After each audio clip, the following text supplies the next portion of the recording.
Welcome to an all-new episode of SJHL Weekly across the SJHL social media platforms. My name is Jeromy Corrigan. Thank you so much for joining us today.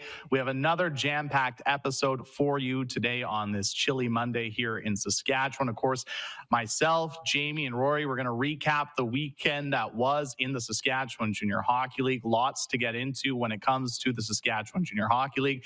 We're also going to be joined by the two newest Direct West commitments in the SJHL, that being captain of the Melfort Mustangs, Ben Tkachuk, who is committed to the University of Saskatchewan, and of course, Zach Summers, also of the Melfort Mustangs, who has committed to the University of Maine. But before we get into all of that, we have to give a big shout out to our sponsors like we always do on SJHL Weekly and all of our SJHL programming. Big shout out to Chevrolet, Capital Auto Mall, Canterra Seeds, RBC, SaskTel, SGEU, Direct West, Saskatchewan Construction Safety Association, Tourism Saskatchewan, Young's Equipment, and SGI. Thank you so much for your support because, of course, without your support, this show would not be possible. So let's bring in the boys. It's Jamie and Rory joining us. And fellas, it was a busy weekend in the Saskatchewan Junior Hockey League, but Rory, we'll start with you. How was your weekend? Fantastic. I just want to open it up with congratulations and condolences. Of course, congratulations to both the Battlefords North Stars for that incredible run, 37 games without being beaten in regulation. Congratulations to the Estevan Bruins for being the first team to defeat them. And then condolences to Nugsy for the Minnesota Vikings loss in the playoffs. Yes. And that's what I'll start it off with. Nugsy, your rebuttal? No rebuttal. I mean, Rory's being kind there. I appreciate that. I also thank you for having me again. I do also want to say there's been some controversy. I don't know, controversy, whatever you want to put it. Some talk, I guess, about this whole campaign that I had to coach one of the SJMJ teams. I want to put it to bed. I got over that a long time ago. I understand. There was only one coach in the league that would take me, and that was Jason Tatarnik. He said, "I'll have you," but then none of all the other ones. Mike Regan kind of laughed at me. But anyways, we move on. I'm very excited to see it. Very excited for the rosters, and more importantly, I'm excited to be here. It's always a blast to be here with you boys and everybody watching at home. I hope you guys had a good week. What have you coached? What have you coached, the offense or the defense? Whatever it takes, whatever is needed to help the team, whatever is whatever the team needs me to do. That's a good teammate right there. Of course, we talked about it was a busy weekend in the SJHL, so let's get right into it. 10 games on the schedule between Friday and Saturday. So let's pull up the graphic for Friday. Of course, the Estevan Bruins had a busy week, 3 games this week, and they picked up a 5-3 win over the Notre Dame Hounds. Nipawin shutting out Melville 4-0. A big win by Battlefords in Weyburn, a 6-1 victory. Melfort doubling up Humboldt 8-4, and then Flin Flon with a 4-2 win over Kindersley. Then on Saturday, the big game that we kind of that Rory touched on is the Estevan Bruins handing the Battlefords North Stars their first regulation loss, a big 5-0 win for the Estevan Bruins. As well, the Weyburn Red Wings got back in the win column with a 3-2 shootout win on the road in Yorkton. Humboldt bouncing back as well with a 6-2 win over Melfort. Kindersley earning their first win of 2023 with a 3-2 win over the Flin Flon Bombers. And the Larange Ice Wolves with a big win over, that should actually be the Melville Millionaires, winning 8-3 over Melville. But we touched on it already, so we have to get into it. It's probably been the biggest storyline so far this season in the Saskatchewan Junior Hockey League. For months, the Battlefords North Stars went throughout this SJHL season without a regulation loss. An incredible run, but it finally comes to an end on Saturday against Estevan. Maybe, Rory, let's just start with, let's talk about this incredible run, because I don't think anybody would have predicted something like this. No, and it deserves all the praise that, they've been getting. The most complete team that I've seen in years, and 37 straight games without a loss in regulation. That just deserves so much congratulations to, right from the top, all the board members, the scouts, and then the coaches, of course, and then bleeding through into the team and the players, what they accomplished. And it's funny because we didn't know when it was going to ever end. So I was calling the game on Saturday for the Broncos and the Mustangs. And you're looking at your out-of-town scoreboard, and through the first and the second, it's 1-0 Estevan. You've seen it so many times, and you're just like, well, I mean, eventually I'm going to look, and it's going to be 3-1 Battlefords, and they're going to find a way to win. But Estevan stuck to it. They got 3 goals in a matter of 2 minutes and 40 seconds or something like that. One on the power play, and really opened it up, and then just cruise control. And then Jackson Miller deserves some praise for his first career SJHL shutout as well. I know there's some tough times with him, and they leaned on him now with Herdlicka out, and they are on a little bit of a winning streak with him. So congratulations with that shutout to him. Yeah, and Nugsy, I'll ask you this because you were there on Friday. Maybe just speak about the Estevan Bruins, what you saw from them on Friday, and kind of how obviously, you know, they started 2023 with 2 tough losses to the Weyburn Red Wings, but 3 straight wins this week. I mean, capped off against the Battlefords North Stars. You know, what did you see from their play, and what do you think a win like Saturday can do for them moving forward? Yeah, it's huge. It's a recipe for success. And Rory can vouch. I put in the group chat for the broadcasters that, you know, Estevan looks phenomenal. And it's 3-3 for Battlefords. You know, all the recipes for success were there for Estevan against Notre Dame on Friday. You know, Estevan's power play was, 7 for 14 over the week. So 50%, that's pretty good. And they only gave up 1 power play goal, and that was a 5-on-3 against Notre Dame. So, you know, all the recipes were there. You know, as good as Jackson Miller was, and he was good, like the Estevan team is playing great. Keegan Littleback from Briarcrest has been absolutely a game changer, even more in the D zone than in the O zone, and he's got 9 points in 5 games. So, you know, he's been huge for them. And, you know, Rory, you and I watched, and all of us who watched Game 7 of the finals last year know that Jason Tatarnic can coach a heavy game. He can coach his team to play defensive and structured and hard when it needs. And that Game 7, they did it to a T, and they did it again to Battlefords. You know, 5-0 is a scoreline that, you know, Estevan fully deserved. And, you know, Jackson Miller, a local boy, you know, you heard all of it, right? Like the assistant coach being his dad and being from Estevan and all of that, you know, just throw it out the window. And I'm so happy for Jackson to finally shed that. And for Jason Tatarnic and his staff, super happy for them that they have that 1A, 1B option now. They don't have to play Cam Herdlicka all the time because Jackson Miller has gone through some, you know, hard times and come out the other side now, and he got a shutout against the best team in Canada. So that's going to be huge for the confidence. That's to put it succinctly. And I guess, like, for me, I guess when it comes to the Estevan Bruins, you know, they had 3 games in, this week for them, and they picked up 3 victories. And as a result, now if we can pull up the standings, they've had, you know, an incredible surge up the SJHL standings, now sitting with a 23-16 1-1 record, sitting in 3rd place in the SJHL standings. You can see it on your screen right now. As you know, the Bruins now 23-16 1-1. Just 1 point back of the Flin Flon Bombers for second. But I think the big thing that you can see kind of on the standings board is obviously the amount of games that the Estevan Bruins have played so far this season. In now, over the course of the next 3.5 weeks, we're going to see the Estevan Bruins not play as many hockey games. I do believe they've only have 4 games in the next 3 weeks or so. So you're going to see teams around them in the SJHL standings kind of make up those games in hand. And we can talk a little bit about, you know, those teams around them in the SJHL, whether that be the Humboldt Broncos and the Melfort Mustangs with that big home and home over the weekend, that those 2 teams split. Rory, I know you were there talking about those, or obviously calling the games, I should say, this past weekend. What did you make of those 2 games between Humboldt and Melfort? Audio for a bit there. I do have it back now, but just reassuring. Are you talking about Humboldt and Melfort here? We're going into? You bet. I lost you guys too for audio as well, but that's how good of a team we are. We're on sync. Yes, we are talking about Melfort and Humboldt. Obviously, those 2 teams, just like Estevan, like we were touching on a little bit, they're in that mix between 2 and 6, fighting for positioning. But what did you see from that home and home this weekend? I saw when you let the Melfort Mustangs' unbelievable defense core dictate the way that they play the game, you're in for trouble. And that's what the Humboldt Broncos couldn't contain on Friday night. They allowed, you know, Leith Olofsson, Leighton Holion, Kevin Minnock, Hayden Tuba. Like, they're all A-plus top-line players, and Melfort has 4 of them.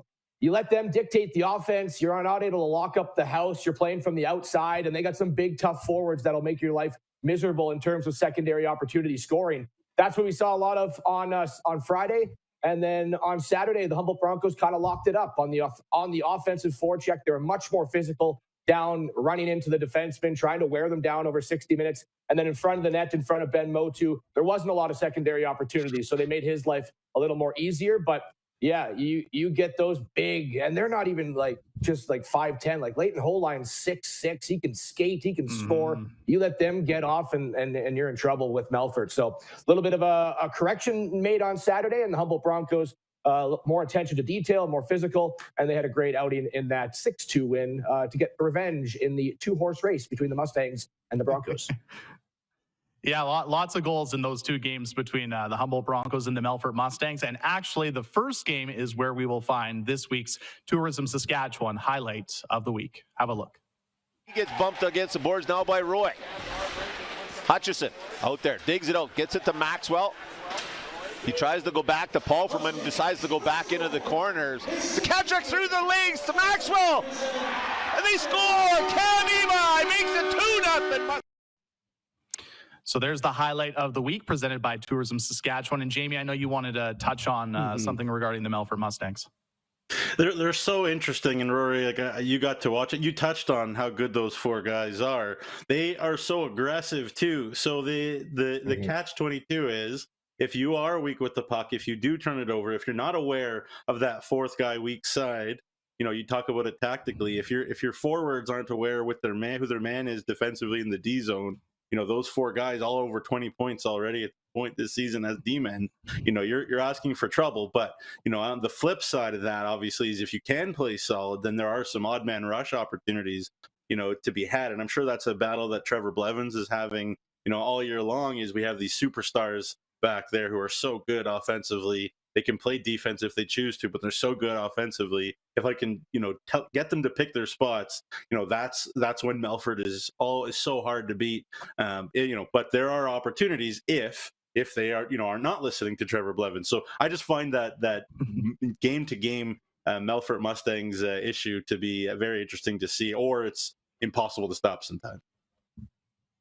For sure. Another team I wanted to move on to now, guys, we saw it with the standings graphic, is obviously the Flin Flon Bombers, currently sitting second in the SJHL standings. And Rory, I wanted to ask you, because you saw them firsthand on Thursday when the Broncos picked up a 5-2 win over the Flin Flon Bombers, but they played 3 games in 3 nights this week, only going 1-2. What did you see from them on Thursday? And I guess, what did you think of their, road trip through parts of Saskatchewan?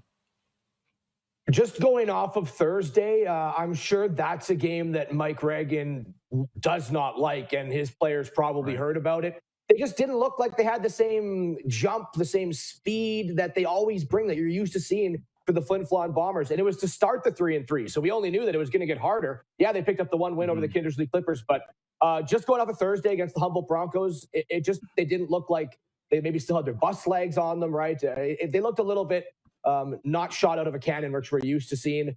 And in that third game against the Kindersley Clippers, hey, man, that's a tough team to beat, regardless if you're going in 3 games in 3 days. The Flin Flon Bombers are. And Kindersley got the job done. You look at their standings. Yeah, they're 9 points back of the playoff line, but coming up to wrap up January, they have Humboldt first, and then they have 2 against Weyburn and 2 against Notre Dame. Those are 2 teams that you're chasing. So big games for Kindersley, and this, just like Estevan beating Battlefords with a lot of momentum, Kindersley will pick up a lot of belief in themselves after finishing the 3-3 against Flin Flon with a 3-2 win. Yeah, and the big thing for Kindersley too is, they've been pretty good at the West Central Event Center this season. The biggest thing for them is they have to eventually, hopefully, win some games on the road if they want to kind of make a run at the playoffs. Now, speaking of the playoff bar, Jamie, I'll come to you for this. A tough loss for the Notre Dame Hounds Friday against the Estevan Bruins, losing 5-3. And then when you see the Weyburn Red Wings pick up a 3-2 win on Saturday over the Yorkton Terriers, that log jam for 8th place, you kind of have to watch it each and every day, because you're seeing different teams kind of go in and out of that 8th seed so far. Yeah, every week we talk, right? This team is in good shape. Oh, this team is scared. Oh, this team is done. Oh, this team is super happy now. And I've said many times, like a couple of wins, one way or the other, a couple of wins for Yorkton. I mean, Yorkton seems like they're so down in the dumps, right? With their 6-game losing streak. You mentioned the Weyburn come from behind win there. Yorkton just a couple of wins and they're back right in. They're feeling good. And and Weyburn and Notre Dame are feeling terrible. So it really is like a weekend to weekend, and every game almost feels like a must win. Yeah, Notre Dame, you know what? Give Estevan a lot of credit. They played really well. They played the right way. Notre Dame lost Jared Sitch to an apparent injury. Vinny Palmerine still isn't back. So that's your 1 and 2 D-man. And again, lots of teams have dealt with injuries, but Notre Dame is not the deepest team. A lot of guys who are still raw, still trying to learn the game. So you give some guys more minutes in situations that they're not used to, and that was a hard thing for them to deal with against a big, belligerent, we'll call it, Estevan team that did a great job hemming them in. The Hounds added Liam Hunks at the trade deadline, a D-man from Prince George in the BCHL, and he looks like a real good piece. And when the Hounds can get Sitch and Palmerine back, I think that'll be a big add. But the Hounds have Melfort, Flin Flon, Larange, 3 of those 4 on the road coming up here. The other team's got to be like, okay, licking their chops a little bit if Notre Dame can't figure something out, especially Tuesday night in Melfort or against Melfort in Wilcox. But certainly, the Hounds got great contribution from Jacob Leege. He continues to grow up, and I think he really likes playing with Will Dawson. Whenever they've been together, they've been a real force together. And again, without Jared Sitch, though, that is a huge loss. And you talk about Cam Hrdlicka's importance to Estevan. I think now Jared Sitch, you talk about a guy whose importance to his team is the highest in the league. It's got to be Jared Sitch for me. And without him, the Hounds did not look great. Again, 3 games in 4 days, and Infinity Place and Estevan playing well and all those things. But yeah, Notre Dame's got something to figure out the next 4. Yeah, and the Hounds are right back at it tomorrow against the Melfort Mustangs. Guys, before we go to break, there's one thing I want to ask you both, and it's regarding the Nipawin Hawks. So Nipawin wins 4-0 on Friday over the Melville Millionaires. Earlier in the week, they had picked up a win on the road against the Larange Ice Wolves. We talked about this young hockey team trending in the right direction, and if you look at their January schedule, they have a very favorable schedule. So my question to both of you, when you look at the Nipawin Hawks and this young hockey team that just seems to get better and better each game, do you think there's a shot that this Nipawin Hawks team, with how their schedule plays out and how well that they're playing, that they could potentially creep closer to maybe getting up to, threatening for that 6th seed? I'll start with Rory. Yeah, I think they absolutely can. Right now, I think they have to be extremely happy with the way they're playing. And they're a team that they can make some noise and be a frustrating thorn in the side if you're playing against them in the opening round of the playoffs. I really like their style under Tad Kozin. They have now a couple really good pieces on the back end. Xander Stewart is outworldly.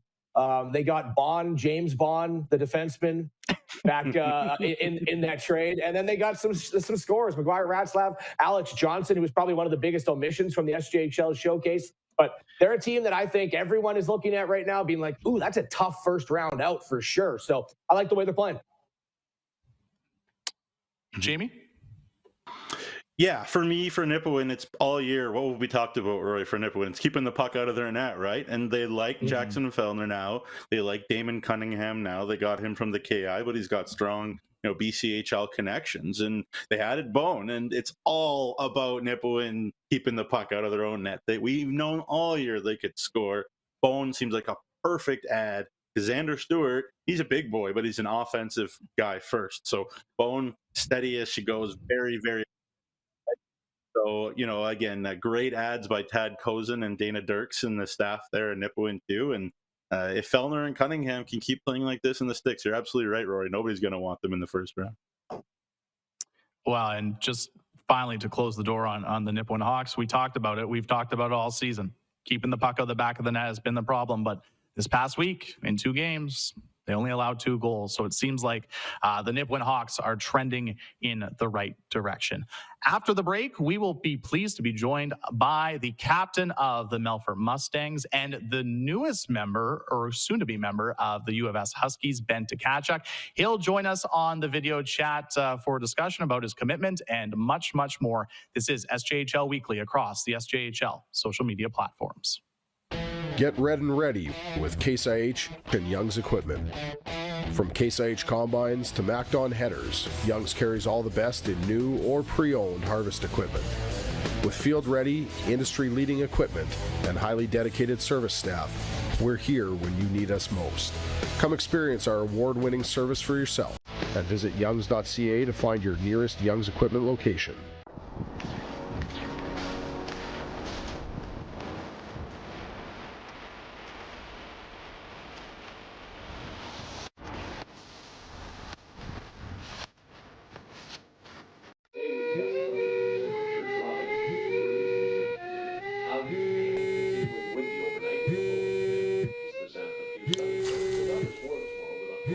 For victims of domestic abuse, fleeing may mean leaving everything behind. There is hope. SaskTel provides brand new cell phones so that starting over is possible. Learn more at sasktel.com/fresh start. Sask Energy Network members are the best choice for natural gas solutions for your home or business. With comprehensive services like heating equipment maintenance, appliance installation, and in-store financing, they have natural gas solutions that go beyond heating to bring you the comfort, efficiency, and reliability of natural gas, both indoors and outdoors, all year long. For whole home natural gas solutions, network members burn brighter. Give me more, yeah. Give me more. You got that thing that I'm looking for. Yeah, give me more.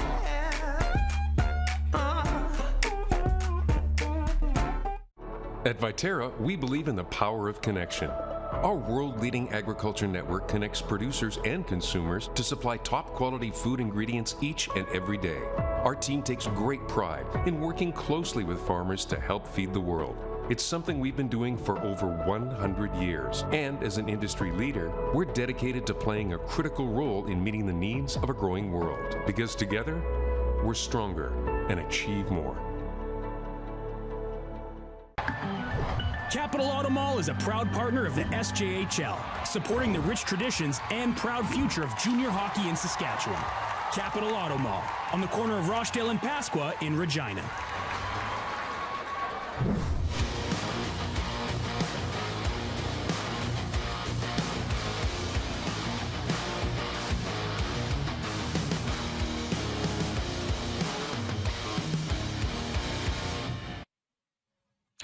Welcome back to SJHL Weekly across the SJHL social media platforms. It's Jeromy, Jamie, and Rory. Thank you so much for joining us on a chilly Monday here in Saskatchewan.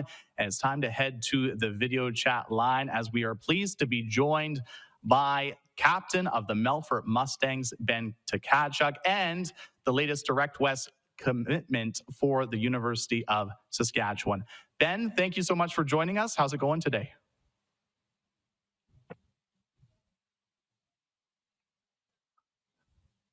Ben, can you hear us? Looks we have some technical difficulties. So we're going to talk before we'll pre this interview. Let's talk a little bit. You guys have seen Ben Tkachuk play in the Saskatchewan Junior Hockey League for years. Maybe just for the viewers at home who might not be familiar with him, Rory, maybe just tell us a little bit about how Ben is as a player and his latest commitment to the U of S. The quintessential two-way forward, responsible in his own zone, but also has a knack of offense as well. Yeah, he's been in the league for a while, 142 games played for the Melfort Mustangs, and now wears the C on his jersey. But, over a point per game player, hard to play against for sure. He's definitely, a physical presence. He can hit you. He shoots the puck really well, and he's a really good 200-foot defensive style player is how I would kind of mark him, that the University of Saskatchewan are getting a really good player and a really good leader. Yes, and a big congratulations go out to him. Jamie? Yeah, another one of those kids from Sherwood Park. It seems like so many Sherwood Park kids end up in the SJ too. And, one of the things about the Melfort Mustangs, we talked about it all year, Riley Ash and Zach Summers and these young kids, they are a lot better when Ben Tkachuk is in the lineup. Oh, yeah. He helps them to play that much higher. He plays those heavy minutes. And it's not all about points because, Rory, you said it, right?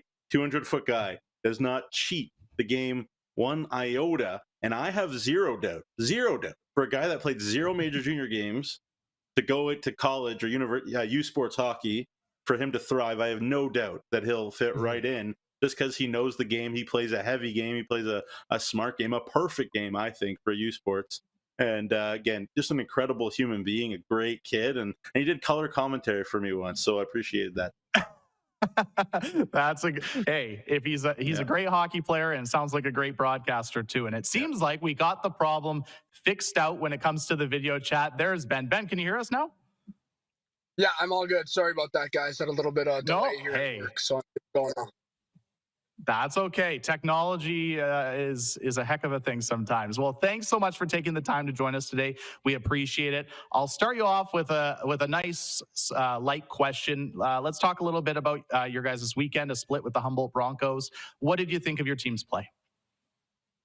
Yeah, I mean, we came out pretty hard on Friday night. Obviously, had a good start in both games, and yeah, it's always fun playing against Humboldt. A little bit of a rivalry there, and yeah, I thought our physicality was matched pretty well throughout the weekend, and it was a good test for us. But on Saturday, we didn't come out as hard and weren't as physical, and I don't think we were ready for what Humboldt brought. But overall, it was a decent split, and looking forward to Notre Dame here tomorrow night. Hey, Ben, thanks so much for joining us. You know, we were just talking about the defense core that you guys have, right? Like, they can do everything. How is it playing with guys like Leighton Holine, Leith Olofsson, Hayden Tuba? The list goes on because they're not only responsible on their own end, but they can create a lot of offense for you guys.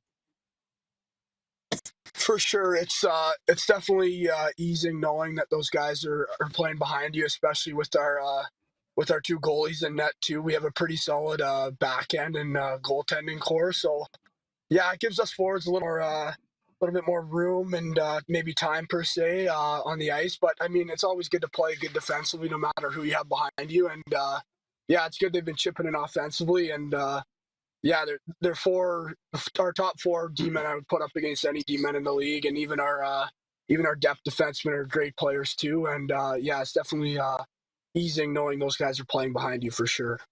Mm-hmm. Jamie? Benny, we're back on a broadcast together. How about that? Exciting. I know. Always good. I know. I'm pumped. Thanks for having me. There you go. Yeah, for those that don't know, Ben was nice enough when he was hurt last year to do a color commentary for me when I was on Hockey TV in Melfort, Notre Dame. Melfort. Anyways, long story short, there you go. Benny, I got to ask you about the U of S. You know, a lot of kids come into this league maybe without major junior experience, thinking college, D1, D3 in the States somewhere. But how did it go for you to end up at the U of S? What a great program too, of course. Yeah, I mean, throughout my first 3 years, it was obviously an option to go down to the States or stay in Canada. I wasn't too kind of sure what I wanted to do, but kind of as the year progressed and more schools in Canada kind of became an option, U of S was at the top of my list. And once they kind of reached out to me and I went and kind of saw their facilities and met their coaches and their staff, it was kind of a no-brainer. And yeah, that kind of led me to my decision to go there. You know, Ben, we talked about it on this show and our other shows about the Melfort Mustangs going into this year. You know, I think everybody had high expectations for you guys, and it was a slow start to the season for the Melfort Mustangs. But it seems like the last two and a half months, you guys have really turned it around. What's been the difference, I guess, for you guys? I think just getting back to our game. I think at the beginning we were maybe trying to play more run and gun, and we weren't as good in our defensive zone, which kind of isn't. That's not how you're going to win hockey games, right? So we kind of dialed it in defensively, kind of broke down our game in all three zones. Worked on our defensive, like neutral zone, offensive zone, defensive zone, and then kind of had more freedom after that. So I think that was probably the main part, was definitely our defensive game, and we've been kind of slipping out of our habits recently in the last 3 weeks or so, but we're looking to get back at it in the defensive zone and just making sure we work from the D zone up. Sure. Rory? Ben, you've played 142 games for the Melfort Mustangs. You know, you've seen players older than you that you can absorb from. You've seen players younger that obviously you saw them grow. We're going to have him on next, right after you, and talk to Zach Summers. How have you seen the development of his game turn into now one of the best players in the league in his second season? Yeah, honestly, it's been awesome seeing Zach develop. I mean, I'd say throughout the last year and maybe throughout the first month of this year, he just didn't have the confidence and didn't have the puck on the stick as much as he wanted. And I think he's always had a really good shot, a really good stride, and good hands. So I think it was just a matter of time before he kind of found his stride, and I couldn't be more proud of him. And I mean, he's always been a good player and had the skill. So it's awesome to see that sort of stuff, and very proud of him for committing to Division I for sure. Mm-hmm. Jamie? Yeah, no doubt. Sorry there, Jeremy. I wanted to ask you, you know, Rory obviously didn't intentionally not mention Kevin Minnock in his list there, but certainly meant to involve him. I know you and him have been friends for a very, very long time. Just talk about, I guess maybe did you help bring him to Melfort, and how that connection has also helped on the ice, because those things always help, as you know.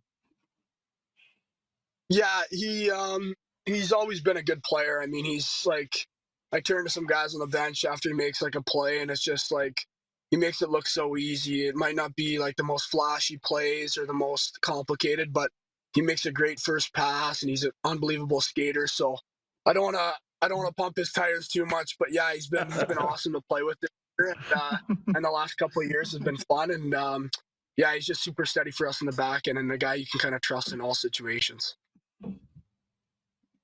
All right, I'm going to wrap it up, Ben, with Rory's Rapid Fire, a new segment we're bringing back. So just 3 easy questions, no pressure. Just answer what first comes in your mind, all right? All right. All right, here's the first one. We talked about your defense. We talked about how hard they are to play against. Which one gives you the most trouble in practice? Oof.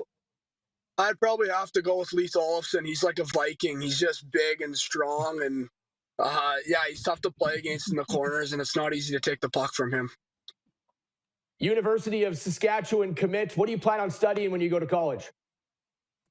I actually just applied to business today, so yeah, that's fresh. I think I'm going to go for my Bachelor of Commerce. Awesome. And final one, of course, congratulations of being nominated again to the SJHL Showcase. What player not on the Melfort Mustangs are maybe you most excited to team up with at the Showcase at the end of the month? Oof, I'm not sure. I mean, I didn't take a close look at our team, but I saw it with the Battlefords guys, so I'd be excited to kind of see their line there. I think that Bell, Southgate, and Dole are on my team, so I'm excited to kind of pick up some of their habits and play with them, and kind of see how they play. So yeah, I'm excited for that for sure. Thank you. Thanks, Ben. Appreciate it. Yeah, thanks, guys. Jamie? Thanks for having me on. Yeah, last one for me again, Ben, if you have another second. I just want to ask you about what you feel like your team's ceiling is this year. Maybe fire some shots across the league, because obviously there's a bunch of good teams, and it seems so bunched between 2, 5, and 6, or whatever it is. Just talk about what the ceiling maybe you think is for this team this year.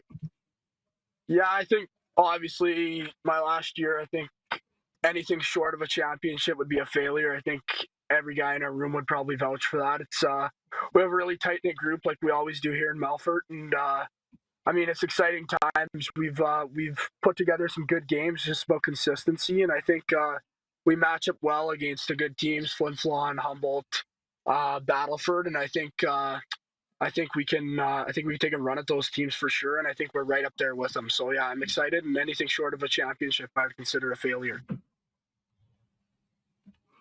I guess finally, Ben, you touched on it earlier, but right back at it tomorrow against the Notre Dame Hounds in Wilcox. What do you guys have to do to be successful against the Hounds tomorrow night? Just play our game. I mean, we're a stingy team defensively, and I think if we do that, we should be all right. And we're also a pretty quick team and pretty fast, I feel like, up front. And if we use our speed tomorrow in Notre Dame on the big ice, it should be a good result for us. All right, Ben. Well, thank you so much for taking some time to chat with us today. We really appreciate it. And congratulations on your commitment to the U of S, and best of luck the rest of the season. Awesome. Thanks, guys, for having me. Take care. Take care. That is the captain of the Melfort Mustangs, Ben Tkachuk. And once again, the latest direct West commitment in the Saskatchewan Junior Hockey League, as Ben Tkachuk commits to the University of Saskatchewan. After the break, we will be joined by Ben's teammate, Zach Summers of the Melfort Mustangs, who has recently committed another direct West commitment to the University of Maine. So we'll chat with Zach right after the break. This is SJHL Weekly across the SJHL social media platforms.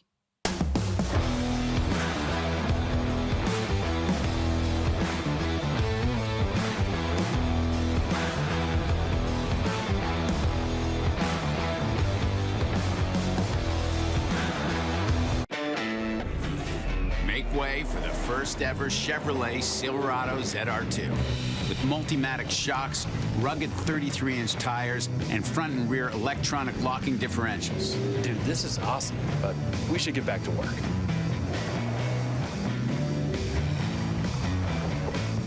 This good? Perfect. If you're gonna work remote, work remote. Find new workspaces. Find new roads. Chevrolet.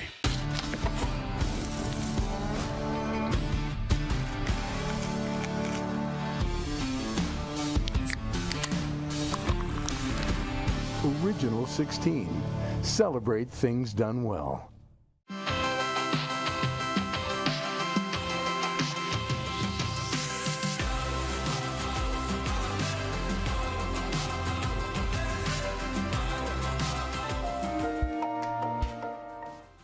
Increase your home comfort with high-efficiency natural gas equipment.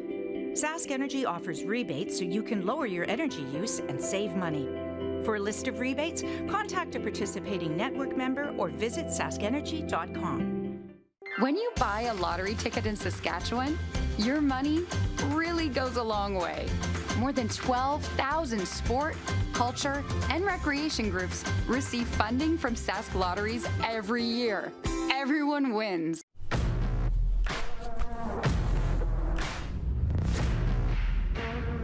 You wouldn't take the ice without protective wear. So why would you take to the job site that way?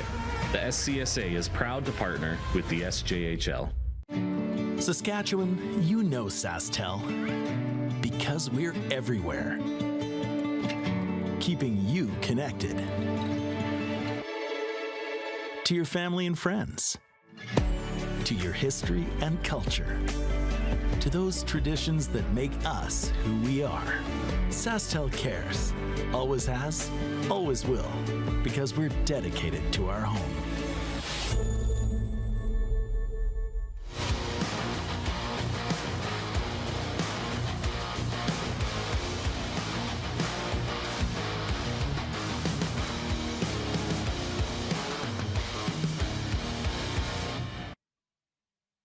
Welcome back to SJHL Weekly across the SJHL social media platforms. It's Jeromy, Rory, and Jamie. Thank you so much once again for joining us on this chilly Monday here in Saskatchewan. And we are going to head back to the video chat line where we are joined by Melfort Mustangs forward Zach Summers and one of the latest direct West commitments in the Saskatchewan Junior Hockey League, committing to the University of Maine. Zach, thank you so much for joining us today. We really appreciate it. How's it going today? Good, and how are you guys? We're doing great. Get to chat hockey, and we get to chat with you today. And I guess first and foremost, Zach, I'll ask you this. Obviously, committing to the University of Maine Division I school, NCAA, a huge accomplishment. Congratulations. Maybe just walk us through kind of how this opportunity kind of came about for you. Yeah, for sure. Thanks for that. And then kind of out there when I was playing in the Junior A Challenge in Ontario there, they kind of reached out, kind of sort of introduced themselves, if that makes sense. And then over the break, they put in endless effort to reach out and show me their program. So at that point, it was kind of a no-brainer for me. Rory? I talked about the World Junior A Challenge just for a moment. You're one of two SJHL players to get the honor to go play for Team Canada West. How was that experience, getting the call and getting to wear the maple leaf on your chest? Yeah, obviously that's something super special.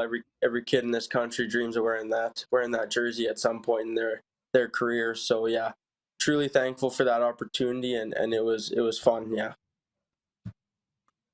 Jamie? For sure, Zach, I want to follow up on the University of Maine. I know actually that coaching staff really well, Jason Fortier and Ben Barr and Alfie Michaud, guys who have paid attention to the SJ2, so that's pretty cool. Just talk about you were asked about the connection, but why did you pick Maine, and what were your thoughts, I guess, on that coaching staff, especially Jason Fortier, because anybody knows Jason Fortier is as big a character as there is in the game. So yeah, that's exactly it. He's got quite the personality, but no, dealing with him the whole time, they've been super great, and Maine I think is mainly a hockey school, so they don't really have any other big sports, so the hockey guys are kind of they're what they got sort of thing. So I think that will do good for development and moving forward from there.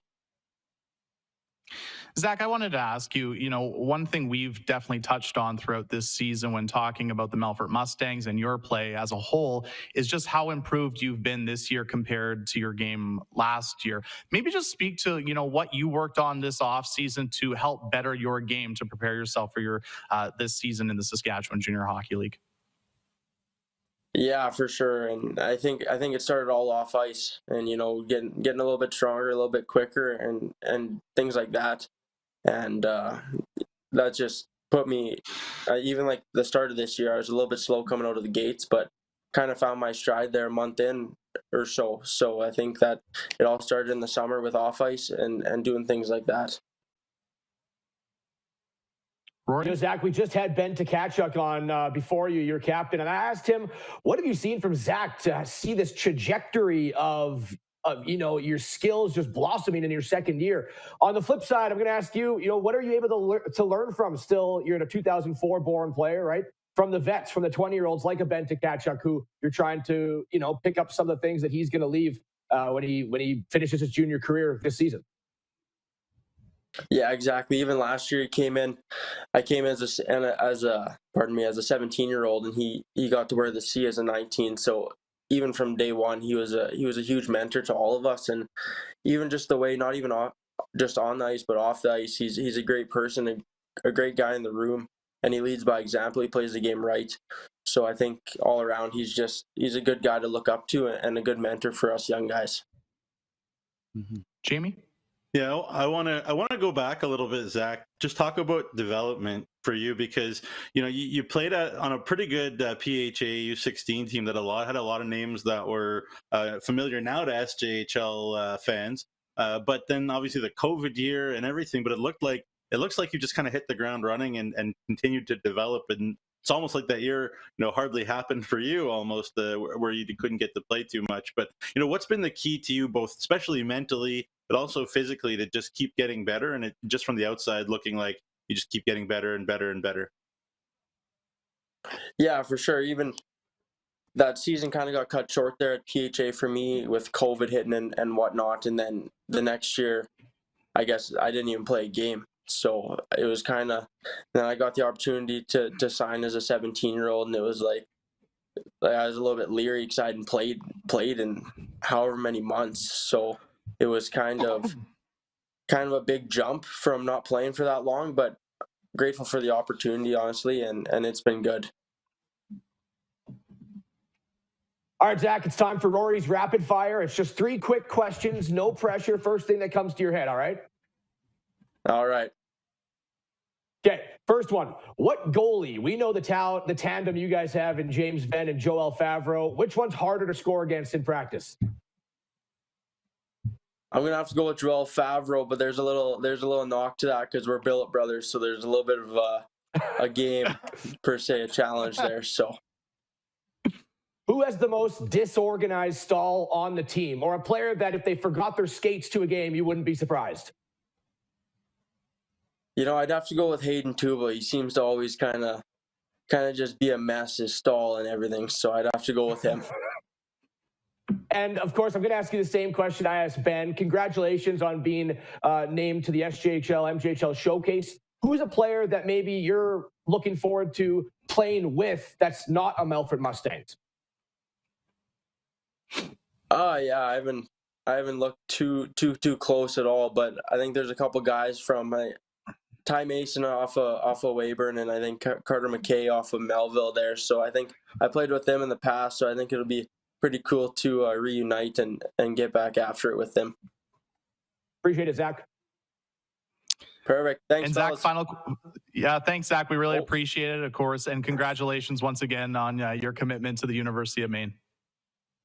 Perfect. Thanks, guys. All right, that is Zach Summers of the Melfort Mustangs, one of the latest Direct West commitments in the Saskatchewan Junior Hockey League. And congratulations once again to the University of Maine. A big week for the Melfort Mustangs. Two of their prominent forwards, getting commitments, halfway through the season, right before the SJMJ showcase. But two great interviews, and we talked about it, Rory, with Zach Summers being one of the most improved players, and definitely well deserved of that scholarship. Yeah, and I'm going to have to find out a new way to end Rory's rapid fire, because apparently they think that I'm wrapping up the interview, and we almost lost both of them. So I'll work on the finishing touches of Rory's rapid fire for next week's Monday show. But yeah, he's one heck of a player. I love to see when the players get commitments, wherever it is, D1, D3, U Sports, and two of Melfort's finest. Congratulations to both of them. University of Saskatchewan are getting a great player to Tkachuk, and the University of Maine are getting another one in Summers. For sure. So let's get right into talking about, the thing is with what Ben and Zach both have in common is they're both going to the SJMJ showcase, which is going to take place at the end of the month. So let's get right into, talking a little bit. The roster announcement was on Friday, and we're going to show that we're not going to run through all three lineups when it comes to the teams. We'll pop them up on the screen so the viewers at home can see the rosters. But I guess I'll ask you both this question first, and I'll start with Jamie on this. When you look at, the three lineups, the two U20 teams and then the U18 team, what were your initial thoughts when you saw the rosters, Jamie?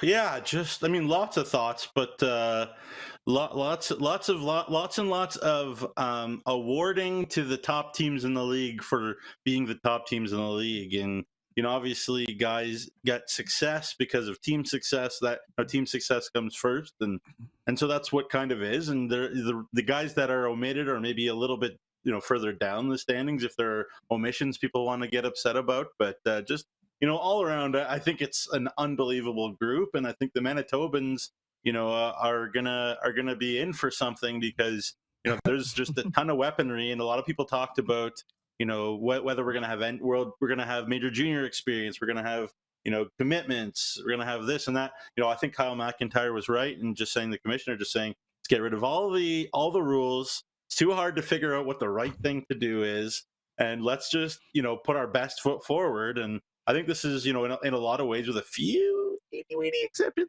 the best foot we can put forward, and especially excited for those young guns. I know, Rory, you're fired up for some of those young, humble Broncos, but just in general, I think the young guns team is going to open some big, big eyes, and there's going to be some commitments out of there.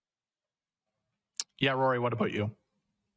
That's what I just wanted to fire away. Was that U18 team is something else. It is stacked. I mean, you got Jackson Allen, Jag Pangura, Alexei Silvestri, Van Blaircom, Zach Summers, who we just talked to. This team, even on defense, Tkachuk and Palmerine and Cater and Gibbs, and two great goaltenders in Ven and Jamin. So this team's going to be coached by Mike Reagan and Matt Hare of the Flin Flon Bombers and the Yorkton Terriers, respectively. But this is a handful for even a U20 team to go up against. I'm excited for this young gun Saskatchewan team. Yeah, and it's talked about, obviously, in the Saskatchewan Junior Hockey League. Kyle McIntyre, commissioner, has talked about it lots. He wants to see the league get a little bit younger, and obviously there's lots of great young talent in the Saskatchewan Junior Hockey League this season.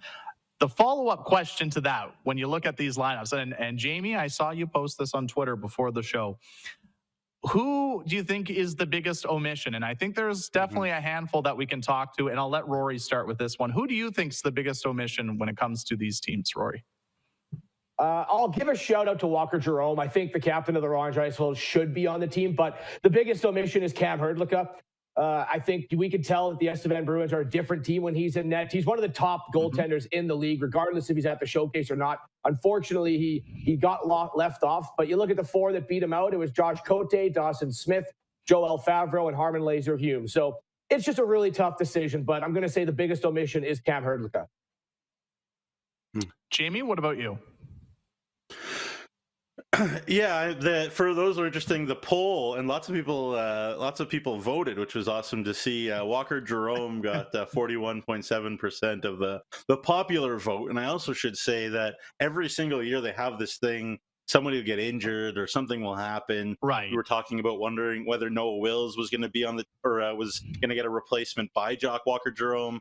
when he was traded to the Alberta Junior League, and I think they put in Jackson Martins as a result. But anyways, it's going to happen too that somebody else will get hurt. Knock on wood. Hopefully nobody, but probably will. Then we might see one or two of these guys. But yeah, I mean, I think it's Walker Jerome. The captain of L'Orange, such a big reason why they are where they are, and emotionally as well as on the ice, and just it's a great kid, physical too, and big and strong, and needs the looks too. Like, he's a kid that's not committed yet, so I'd like to see Walker there. I think the Nipawin Hawks people have something to say about Alex Johnson, Weyburn's Blake Norris. Certainly, people talking about that too. But Hrdlicka and Jerome, I think, are the two massive ones.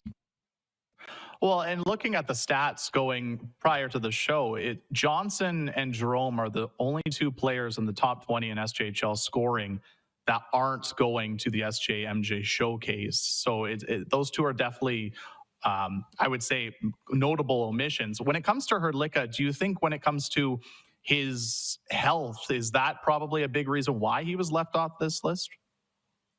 Jamie? Well, I mean, I think for go ahead. For those that don't know, like, it's not just Rory, Jeromy, and I sitting around picking the teams, which is what they should do. Oh, we don't. I'm gonna get I'm gonna text from Kyle McIntyre, but that's what I think. But it's the coaches vote, and they rank it, and they rate it, and it's all kind of like that. So it's not like a popularity contest, like just sitting around in a room having some yucks. So there's that, and yeah, certainly I think there's the health of Cam Hrdlicka lately, and when the voting is happening, and all that, and maybe if the voting is happening another time, Joel Favreau's had his injury issues. Maybe it's Hrdlicka, and the Melfort Mustangs fans are losing their mind right now. So yeah, it's mist time.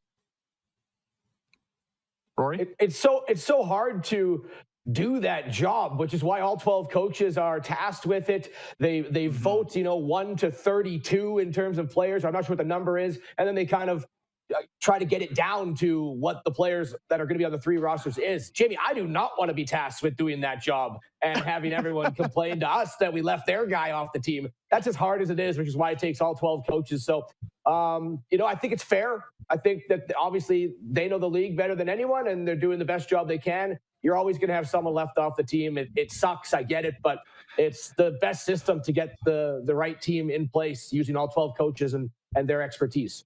Mm-hmm. Yeah, and it's even just a final point, I guess, with the Hrdlicka omission. It's even tougher when it comes to picking goalies. There's only 4 spots compared to forwards and defensemen. Jamie, you want to have something to add? Well, I just wanted to ask you guys a question too. What is there any U18s that you think were omissions? I know it's a great team, but what's your kind of notable U18 omission, if you can think of one?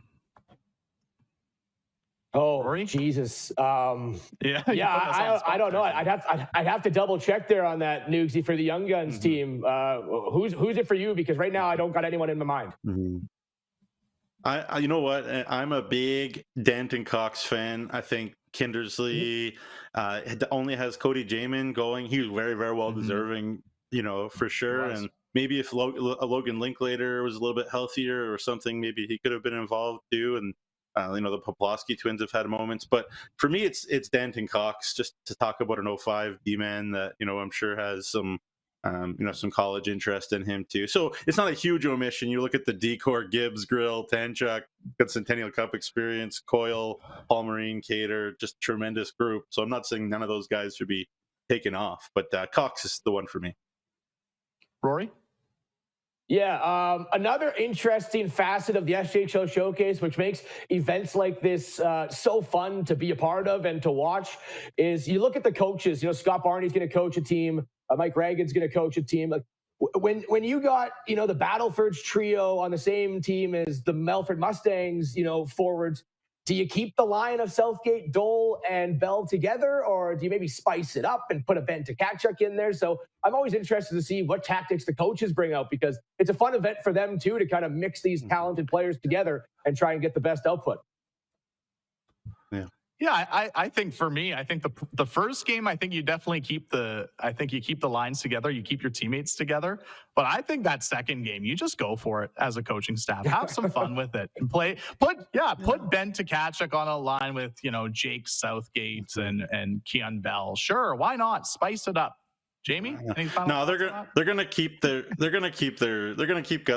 guys together. Like I think Braden Klamosko, Scott Barney, Mike Reagan, Kevin Kaminsky, all these guys are winners. That's what they want to do whenever they get behind a bench. They want to win. And I also wanted to mention the Manitobans, on home ice. So that's for the first time at the SJMJ Showcase, which started back in 17-18. It was all in Regina for the first 3 seasons, and then COVID ruined it for 2. So this is the first time it's in Winnipeg. So I'm sure they're excited. Interestingly enough, though, there's 8 or 9. I got to double check on that. I think it's 9 guys on the Manitoban teams that have at least a game of SJ experience, and about 7 of them were SJHL regulars before going to the MJ. So it'll be very, very interesting to see how those guys have developed. We know the Niverville Nighthawks and the MJ have acquired a lot of SJ guys, lately as they've tried to become a new franchise in the MJ that's competitive. Evan Bordas, the former Nipawin Hawks guys, most notably, absolutely tremendous. And Chase Ham, up in OCN with Doug Johnson, his old coach there in Nipawin. It'd be interesting again to see how these guys have developed. So very, very interesting to see what the Manitobans bring to. Regardless, it is going to be an amazing event at the end of the month in Winnipeg, and we want to give a big congratulations to all the players named to the 3 teams and the coaches as well for being, named to being the coaches of those 3 teams as well. The week starts tomorrow night in the Saskatchewan Junior Hockey League with 3 games on the schedule, so let's get into that before we wrap up SJHL Weekly.